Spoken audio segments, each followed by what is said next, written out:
네, 우리 쩐쟁님 어서 오시고요. 현명님, 제이서건님 어서 오십시오. 원래 이번 주 목요일, 금요일, 다음 주 월요일까지 휴방이다 말씀드렸었는데 제가 이번에 좀 쉬려고 했다가 취소해버렸습니다. 그래서 다시 여러분. 그래서 오늘은 이번 주, 이번 방송 많이 안 들어오실 것 같아요. 우리 한 해 동안 쉬는 줄 알고. 제가 쉬기도 쉽지 않네요.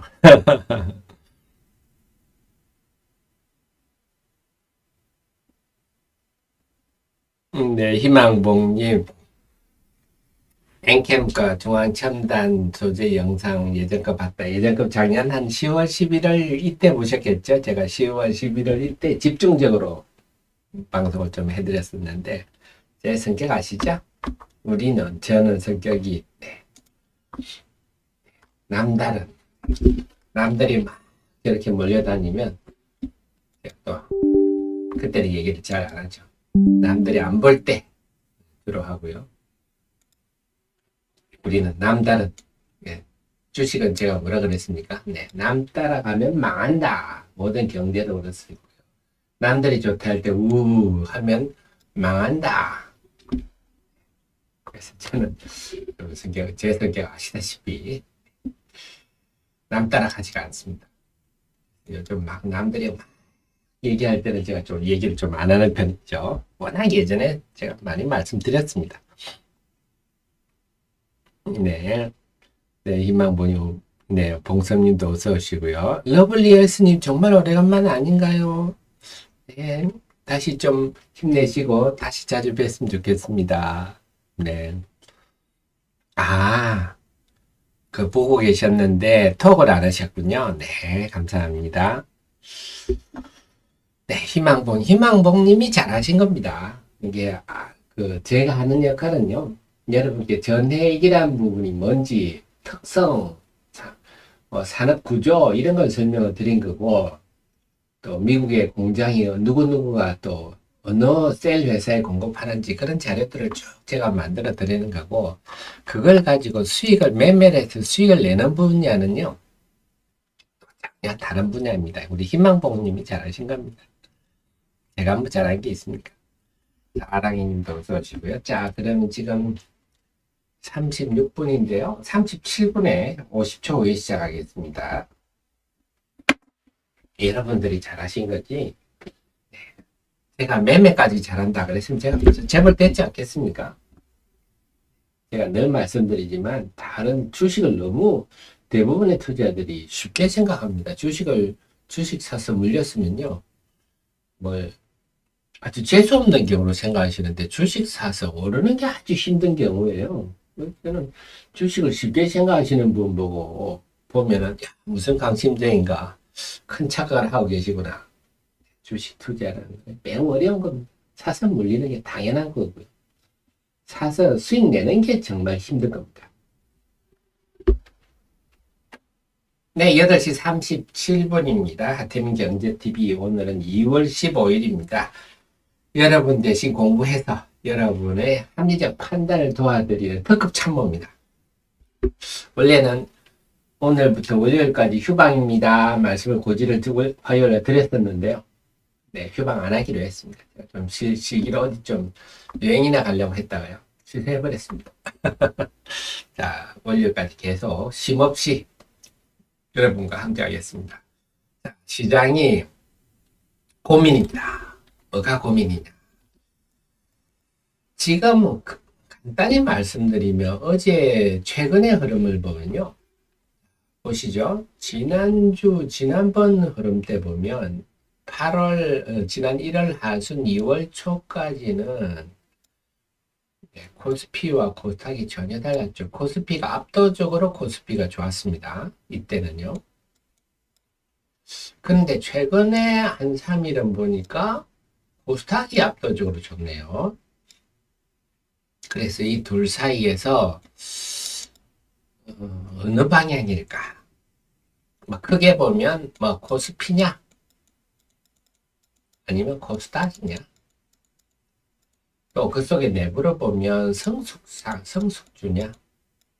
아니면 성장이냐? 그러니까 갈림길 크게 나누면 이렇습니다. 그래서 여기 어제 최근에 코스닥이 오르면서 야 성숙기 너무 우리한테 안 맞는 거 아니야? 이 키는요 외국인이 쥐고 있습니다. 아시겠지만 그래서 저는 아주 심플하다고 봅니다. 외국인이 매수가 지속된다면 아무래도 외국인이 사는 종목이 유리할 거고 만약에 외국인 다시 관망 분위기로 돌아간다면 아무래도 코스닥의 성장주들이 유리할 거고 결국 외국인이 달려있다. 그래서 외국인을 보고 판단하면 맞다 하는데요. 그 외국계 증권 자료를 읽어봐도 그들도 좀 애매합니다. 뭐냐면 지금 일본 정시가 정말 1989년 일본이 가장 절정일 때 일본이 전 세계를 휘저음을 때 1989년 고점에 와 있어요. 일본이. 그래서 한 39,000까지 가면 사상 최고로 가는데 일본은 외국인들이 반응이 굉장히 중국에서 나온 자금이 일본을 지금 다 하고 있다. 그 다음에 일본의 정책이 좀 주주환원 정책에 대한 외국인의 신뢰감은 상당히 높더라고요. 자료들 읽어보면. 근데 한국에 대해서는 외국인들이 글쎄요. 아직도 일단은 중국에서 자금이 한국으로 본격적으로 유입되는 조짐은 없다. 이 자금은 일단 일본으로 다 간다. 는 거고 두 번째는 정책에 대해서도 의구심. 글쎄요. 과연 얼마나 기업들이 주주 환원을 하게 할지 글쎄요. 세 번째 기업들도 한국의 기업들이 주주 환원에 굉장히 인색한데 기업들이 과연 또 정책이 바뀐다고 따라올까? 이런 의견들이 좀 많은 것 같아요. 아직은. 그래서 지금 현재 외국인들이 유가증권 시장 1월 19일부터 유가증권 시장에 대규모 순매수를 하고 있는데 이게 정말 정책에 대한 기대감인지 아니면 그동안 한국 주식을 워낙 줄여놨기 때문에 사들이는 정도인지는 지켜봐야 되겠다. 그래서 외국 리포트들 읽어봐도 야, 한국이 변하고 있다. 한국을 사야 된다. 이런 분위기는 잘 없더라고요. 지금 현재 상황은 그렇다. 그래서 판단이 참 애매한데 제 판단은 그렇습니다. 일단은 제가 이 자료를 한번 보실 필요가 있는데요. 우리가 좀 알아야 될 내용들입니다. 뭐냐? 왜 우리 정신은 이렇게 상대적으로 저평가되고 있는가 하는데 이 부분이 큽니다. 지난 24년간 2000년부터 23년까지 보면 한국 증시의 주식수는 연평균 3.6%씩 계속 증가했습니다. 소위 말해서 이것도 일종의 오버행 이슈라고 그럴까요? 자꾸 성장 물량은 늘어나 이걸 소화할 수 있는 주식시장의 자금은 제한적인데 자꾸 물량이 늘어나 그러니까 주식시장이 오르기가 힘들죠. 근데 세계에서 가장 그 기업 공개가 많은 나라가 미국입니다. 근데 미국은요 지난 24년간 주식 수가 늘지 않았어요. 제자리 걸립니다. IPO가 많은데 어떻게 주식수가 안 늡니까? 소강해버렸죠. 그래서 마이크로소프트 빌 게이츠가 무슨 돈이 있어서 지가 무슨 그분이 무슨 그 주상 증자에서 지분이 넣은 게 아니죠.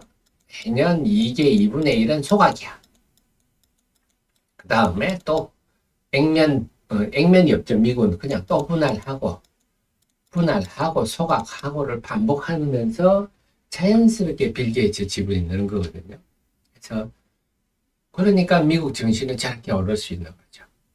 그래서 결국 우리 증시가 이렇게 못 오른 이유, 딴 이유도 물론 있죠. 우리 워낙 한심스러운 정치와 언론, 기울어진 잘못된 생각, 비합리적 생각을 가진 정치와 언론도 큰 역할을 하고 있지만 우리 주식시장에서도 매년 물량이 계속 늘어나는데 어떡합니까?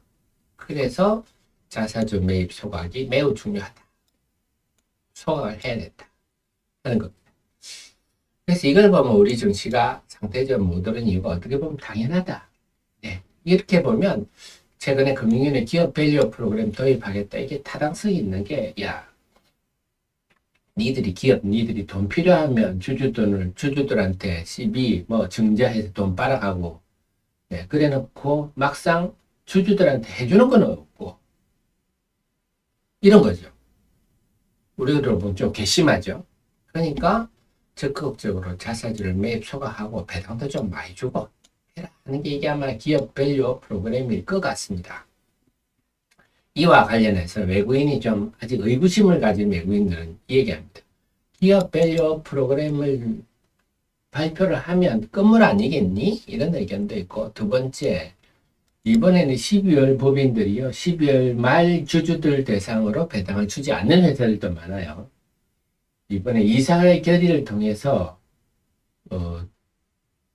정할 수가 있게 이렇게 배당기를 변경을 시켰어요. 회사들이 여러 대 있습니다. 그래서 12월 말이 아니라 3월 말 기준으로 주식을 갖고 있어도 배당을 받을 수 있는 회사들이 있을 수 있다. 그래서 한 3월 정도면 지금의 어떤 저 PBR 분위기는 건물 아니겠니? 이런 의견도 있어요. 어쨌거나 다시 돌아가면 이제는 주주환원 해야 된다 하는 게 지금의 정부의 생각이고, 저도 적극 저도 똑같은 생각을 하고 있습니다. 그래서 근데 우리나라가 그게 있잖아요. 우리나라는 한다 그러면 다 같이 하는 경향이 있잖아요. 그래서 올해는 어떻게 보면 자사주 취득 소각 이 붐이 불 수가 있다. 그래서 이게 우리나라도 좀 기업들이 자사주를 적극적으로 취득하고 소각하는 원년이 될 수도 있겠다. 최근에 우리 소각 많아요. 최근에 소각 많은데, 그래서 그와 관련해서 앞으로 이제 만약에 그렇게 되면 우리 기업들이 본격적으로 자사주 취득과 소각에 막 본물처럼 나서면 주식시장이 확 달라질 수 있겠죠. 외국인들이 태도도 바뀔 수가 있겠고, 과연 그런 일이 벌어질지 봐야 되는데, 자사주를 소각을 많이 한 회사들은 동원산업, SK텔레콤, 삼성물산 이렇게 정리를 할 수 있습니다. 이게 1, 2, 3입니다. 그 다음에 자사주 보유가 많은 거는 동원산업. 근데 동원산업이 보유 자사주를 다 소각하겠다고 발표했으니까 소각으로 치면 동원산업이 압도적으로 1등입니다. 그 다음에 그동안 소각을 많이 온 회사는 SK텔레콤입니다. 그동안 소각 많이 해왔고요. 배당도 많이 주죠. 그 다음 삼성물산 같은 경우는 이제 기존에 보유한 자사주를 소각하겠다고 이미 발표를 했어요. KCC 같은 경우도 자사주가 많죠. 과거에 소각한 사례도 있고, KCC는 아니, 소각은 좀 덜한 편인데 자사주는 많이 사는 편이고, 근데 KCC가 삼성물산 주식 1,700만 주를 갖고 9% 주조예요. KCC도 이 분위기에 좀 묻어갈 수 있는 그런 겁니다. 그래서 자본금도 다들 작아요. 삼성물산 자본금이 187억밖에 안 합니다. 자본금도 다들 작고, 실제로 이 자본금과 실제로 발행 주식수하고는 차이가 납니다. 실제 발행 주식수는 더 적죠. 소각을 했기 때문에. 그리고 보면 동원산업과 KCC가 시가총액이 의외로 좀 작죠. 이런 거를 좀 기억을 해두실 필요가 있다. 그래서 세부적인 내용은 정리했으니까 한번 보시고, 그래서 앞으로 우리 시장이 과연 이런 자사주 소각 시대로 가는지, 여기 앞으로 굉장히 중요할 것 같아요. 자, 그 속에서 다시 데일리로 돌아가겠습니다. 그래서 지금 시장의 중심이 과연 어디냐, 성장주냐, 성숙주냐에 대한 갈림길에서 보고 있는데요. 최근에는 코스닥이, 최근 사활동 코스닥이 상대적으로 우세한 모습인데, 이런 모습은 긍정적이다. 왜냐? 앞서 보셨겠지만, 한쪽은 이렇게 올라가는데, 코스닥은 이렇게 빠지면, 이러면 제가 조선집 옆에 잔치가 안 벌어진다 그랬죠? 이런 식으로 가면 안 됩니다. 그런데, 이제는 보니까 코스닥도 올라와. 네. 아직은 제가 볼 때는 주도는 삼성물산 등의 어떤 기업 밸류업 프로그램 주주들이 대형주들이 주도주라 보는데, 그 틈새를 또 성장주들이 메꾸고 있으니까 그동안 예를 들어 플리토 같은 경우에 지는 빠졌잖아요. 고개를 들었잖아요. 그래서 이런 쪽이 계속 빠지고 삼성물산 올라가고 이러면 장이 안 되는데 이런 쪽도 고개를 들어줘서 틈새 고개를 들어줘서 이건 이제 신선한 순환매다. 또 건강한 순환매다. 이렇게 봐야 되겠습니다. 그래서 아직은 제가 판단은 주주하는 우량주 저는 이렇게 표현하는데요. 주식 소각하고 고배당하고 이런 주들이 거기다가 장사까지 잘 되면 금상첨화겠죠. 그런 뜻이 중심이고 지금 성장주들은 좀 틈새 메우는 정도로 지금 저는 해석을 합니다만 어쨌거나 최근의 흐름은 상당히 고무적이다. 그래서 근데 여기서 이점 아셔야 되는 게 트럼프 시대를 이미 전 세계 주식시장 반영하고 있지 않은 것 같아요. 트럼프가 11월에 지금 뭐 공화당 후보로는 뭐 거의 정해졌다 할 정도 상황이고요. 11월에 바이든 대통령, 또 바이든 대통령이 요즘 좀 치맥기도 보이지 않습니까? 깜빡깜빡하는 모습을 자주 보이고 있어서 트럼프 대통령이 된다면, 야, 우리가 염두에 두실 게 여러분, 하이브리드가 왜 부각되고 있느냐? 일본의 토요타가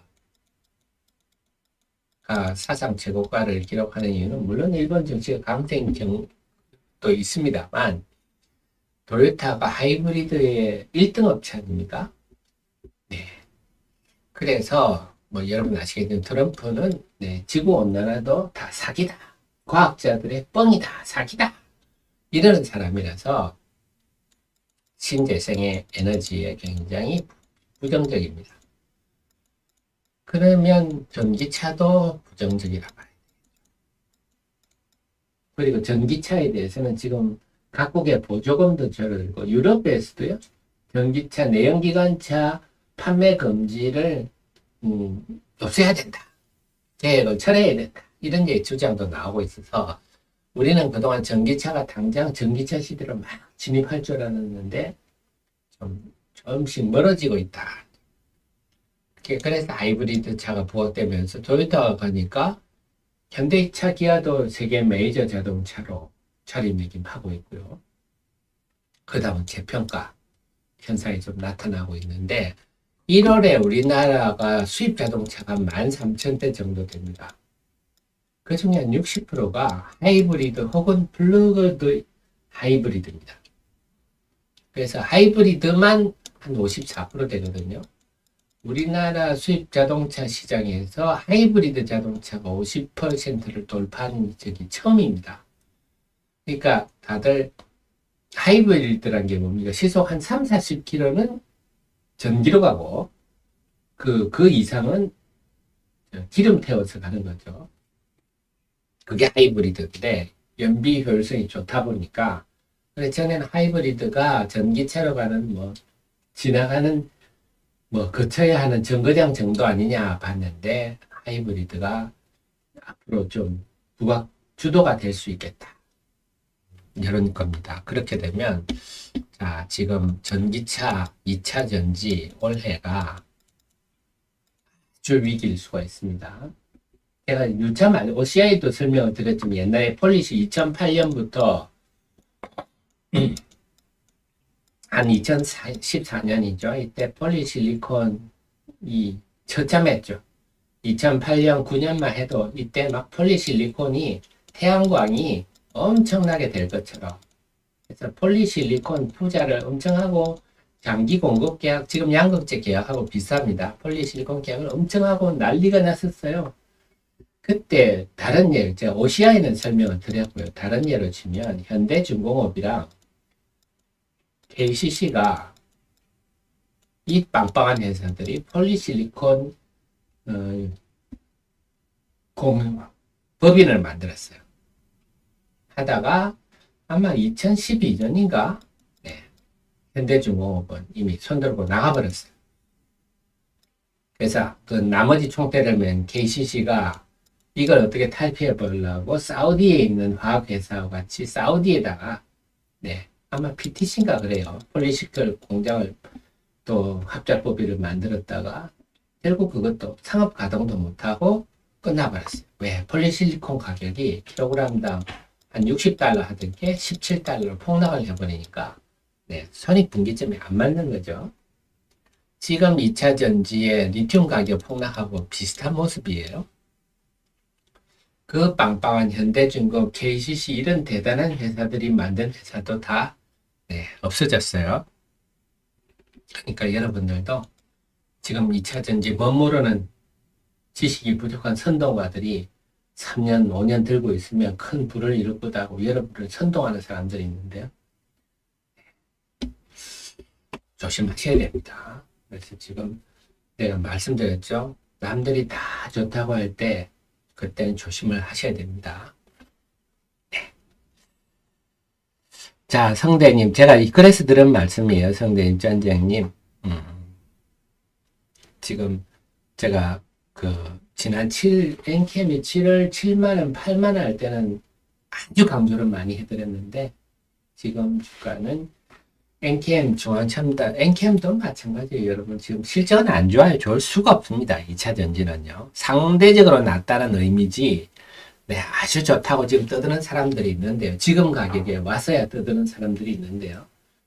그런 선동가들은 휘달리시면 안 됩니다. 그런 사람이 거품 물 때는 오히려 조심하셔야 되고 바닥권에서 우리 하 대표가 얘기할 때는 신경 좀 쓰시고 그래서 지금 이 흐름을 보셔야 왜 토요타 자동차, 하이브리드 차가 부각되는지